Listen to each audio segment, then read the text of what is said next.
So unfortunately, a couple months ago, our shop dog's Twitch passed away. So to commemorate him, we made him a memorial box. And I'll show you the steps and how we did it.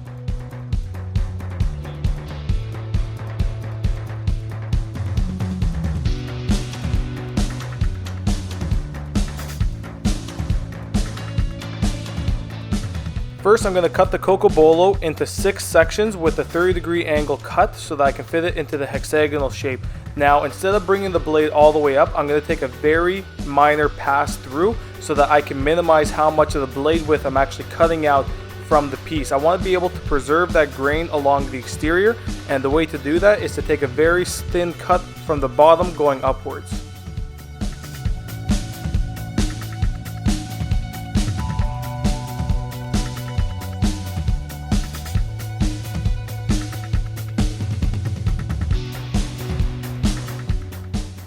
For standing, we're going to start at 60 grit to 80 grit to 150 grit to 220 grit, all the way up to 320 grit for this piece of wood.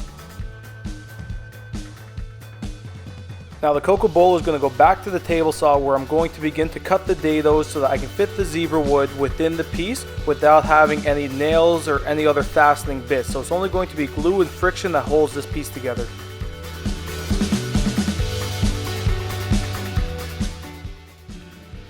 I took a few extra cuts through scrap pieces of wood. I need to make an offset so that I can fit the Zebrawood inside of this slot. And I need it to be pretty exact so I don't have any wiggle room later on. So I'm going to do a couple test pieces with this. I'm going to be sliding the Zebrawood into the slot, and once I get that perfect fit, I will lock the guard and then I'll cut my finished wood afterwards.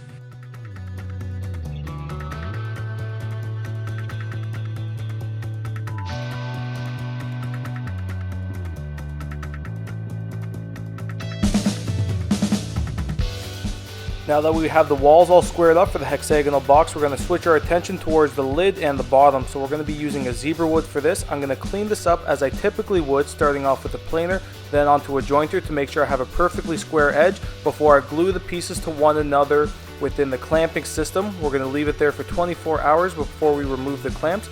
Now you can see I'm putting a piece of wood on top right now with a piece of paper.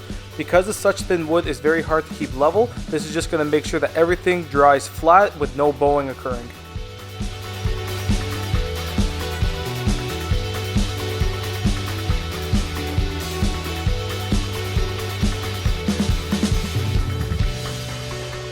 Now because of the hexagonal shape, it'll be very difficult to get clamping system on there. Because of the shape, it'll have a lot of shifting parts and you won't like the final alignment. So a trick of the trade is to use a piece of tape on the external, and then you're going to wrap this all into each other. Now that external tape will actually hold the box in place from the outside joint, which is the most important joint. So after I do a dry fit, I'm going to lay it out and I'm going to be putting glue in between all the joints for the final glue up.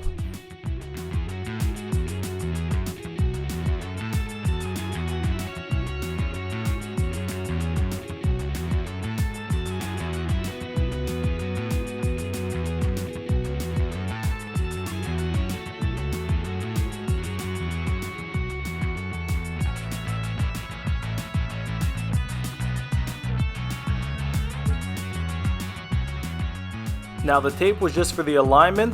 I still need to have pressure on the outside to make sure that these glue joints really compress within each other and there's no unwanted voids. So a trick of the trade is to use a bunch of elastic bands, and I believe I put around 30 to 40 elastic bands on this, and you're going to keep an eye through. You see I'm tapping with the hammer. As long as I get to a point where there's minimal amount of gaps in there, I can work with it and I can do those patches later on.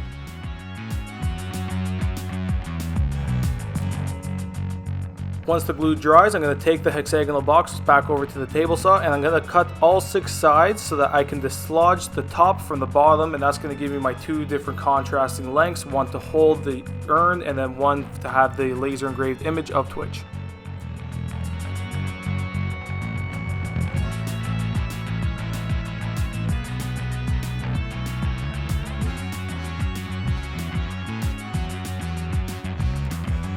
The next steps is to take this over to the laser engraving company. They're going to engrave an image of Twitch here. Then I'm going to bring it back over to the shop and I'm going to put a lacquer finish in there so that you can see the grain pattern. Now I have my laser engraved image of Twitch. It's a little difficult to see at first, but once you see it, it really begins to come through. He looks like a handsome young dog like he did in his prime. So I'm going to put a total of 4 passes of lacquer coating on this piece. The first coat is going to act as a sealer. Once you put the sealer on there, you're going to realize that the fibers of the wood stand up and you get a prickly surface. So I'm going to take a 320 grit sandpaper. I'm going to lightly graze over the entire box. The next 3 coats I'm going to be doing within an hour of one another. Around 20 to 30 minutes after you place a coat, it's a tacky surface, not wet, it is not dry. So you do 3 coats on top of that tacky surface as you're going with half an hour spacing, and you'll get a nice clean gloss finish.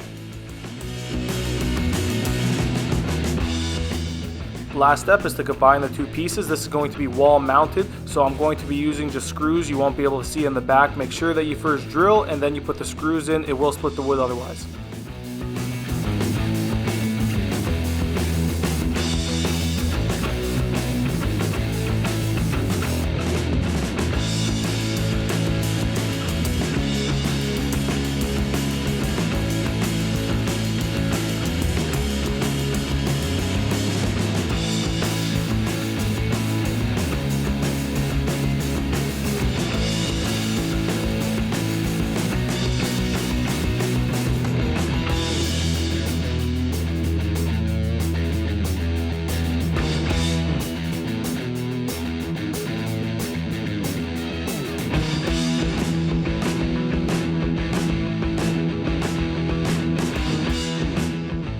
So if you made it this far in the video, I appreciate you watching. If you enjoyed, please be sure to like, subscribe, and hit that alert button.